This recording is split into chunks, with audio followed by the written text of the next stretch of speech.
लोकसभेचे विरोधी पक्षनेते राहुल गांधी यांची नायगाव येथे सांत्वन भेट। नांदेड जिल्ह्यातील दिवंगत खासदार कैलासवासी वसंतराव बळवंतराव चव्हाण यांच्या नायगाव येथे निवासस्थानी येऊन राहुल गांधी यांनी चव्हाण परिवाराचे सांत्वन केले। प्राचार्य रवींद्र पाटील चव्हाण यांच्या कुटुंबियांना धीर दिला। राहुल गांधी म्हणाले की माझे कुटुंब व मी चव्हाण परिवारासोबत आहे आणि सदैव सोबत राहील असेही ते म्हणाले। यावेळी भारतीय काँग्रेस पक्षाचे राष्ट्रीय अध्यक्ष मल्लिकार्जुन खरगे, महाराष्ट्र राज्याचे अध्यक्ष नाना पटोले, आमदार अमित देशमुख तसेच नांदेड जिल्ह्यातील इतर आमदार सुद्धा चव्हाण परिवार यांच्या घरी येऊन सांत्वन भेट दिली। राहुल गांधी यांनी चव्हाण परिवाराच्या सोबत आहे आणि माझं कुटुंब त्यांच्या परिवारासोबत असेल आणि काँग्रेस पक्षाचे संपूर्ण नेते त्यांच्या सोबत असतील असे बोलताना व्यक्त केले आहे व त्यांच्या सोबत असंख्य कार्यकर्ते उपस्थित होते। नीलकंठ जाधव सह mind light media. Rahul Gandhiji, प्रभारी रमेश चनेथलाजी, प्रांताध्यक्ष नानाभाऊ पटोलेजी व इतर काँग्रेस नेते आज नायगाव येथे चव्हाण कुटुंबियांच्या घरी त्यांच्या वाड्यावर आज ते आले आणि लोकसभेमधील आपला एक सहकारी अचानकपणे निघून जावा हे काँग्रेस पक्षाचं न भरून निघणारं नुकसान झालेलं आहे। वसंतराव चव्हाणांची कारकीर्द आणि आयुष्यभर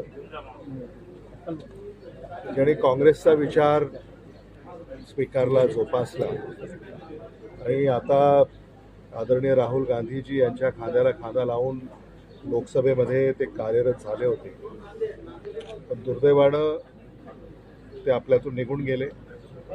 म्हणून आज ते खास करून चव्हाण कुटुंबियांना भेट देण्यासाठी, त्यांचं सांत्वन करण्यासाठी ते या ठिकाणी आले आणि चव्हाण कुटुंबियांची अतिशय सविस्तर भेट आणि चर्चा राहुल गांधीजी यांची झालेली आहे। आणि काँग्रेसचा कार्यकर्ता म्हणून मी आणि माझे सगळे सहकारी म्हणजे हा क्षण जो आहे की त्या कार्यकर्त्याच्या घरी आपला नेता जेव्हा अशा दुःखद प्रसंगी आवर्जून येतो तर हा सुद्धा क्षण हा अतिशय भावनिक असतो।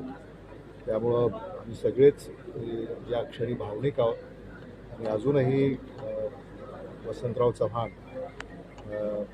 आमच्यातून निघून गेले असा विश्वास बसत नाही। एकूणच काय राजकीय चर्चा राहुल गांधींनी केली? आज काही राजकीय चर्चेची वेळ नाही, प्रसंग नाही। आज हा दुःखद प्रसंग आहे आणि दुःखामध्ये आपण आपल्या सहकार्याच्या बरोबर असलं पाहिजे, त्याच्या कुटुंबियांच्या बरोबर असलं पाहिजे, या भावनेत ते इथं आहे। एखाद्या पक्षाचे असे राष्ट्रीय अध्यक्ष आणि राहुल गांधींसारखं व्यक्तिमत्व कार्यकर्त्यांच्या घरी येतं सांत्वनासाठी, हा सर्व कार्यकर्त्यांना काँग्रेसचा काय संदेश याच्यातून मिळू शकतो? म्हणजे उर्मी देणारा हा दौरा? अगदीच उर्मी देणारा, कारण जेव्हा कार्यकर्ता हा कौटुंबिक आघात जेव्हा त्या कार्यकर्त्याच्या वर होतो तेव्हा आपला नेता आणि आपल्या पक्षाचा अध्यक्ष आणि आपल्या पक्षाचा नेता जेव्हा या दुःखद प्रसंगी कार्यकर्त्याच्या घरी अगदी नायगाव इथे येणं यात अतिशय मला असं वाटतं की काँग्रेस पक्षाची जी परंपरा आहे, काँग्रेसच्या नेतृत्वाची जी परंपरा आहे की सामान्य पक्षातल्या कार्यकर्त्याला आधार देणं, आणि वसंतराव चव्हाण तर हे असामान्य नेते होते।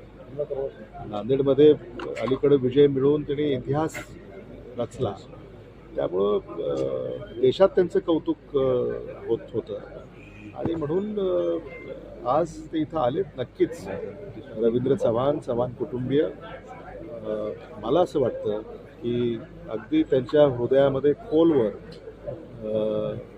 कोरणारी ही हे प्रसंग आहे। थँक्यू, धन्यवाद। धन्यवाद। महाराष्ट्र के प्रभारी चनेथिला साहब, महाराष्ट्र प्रदेश कांग्रेस के अध्यक्ष नानाभाऊ पटोले साहब, अमित जी देशमुख साहब, ये सभी जन यहाँ माननीय माजी सांसद वसंतराव जी चौहान साहब का जो दुखद निधन हुआ है 26 अगस्त को सांत्वना पर भेंट देने के लिए आज नायगांव स्थित यहाँ घर पर सभी आए थे। वो परिवार को भी सभी के साथ चर्चा करके उनका जीवन प्रवास कैसा था, उन्होंने किस हालत में लोकसभा लड़ी, वो सब जानकारी लेके वो परिवार के पीछे हम सभी लोग हैं ऐसा बोलते कुछ राजनीतिक चर्चा कुछ नहीं। यहाँ तो वहाँ सांत्वना पर भेंट के लिए आए थे, इसलिए वो राजनीतिक चर्चा उन्होंने कुछ की नहीं, लेकिन उन्होंने इतना जरूर कहा है कि हम परिवार के पीछे, आपके चौहान परिवार के पीछे हम सभी लोग हैं।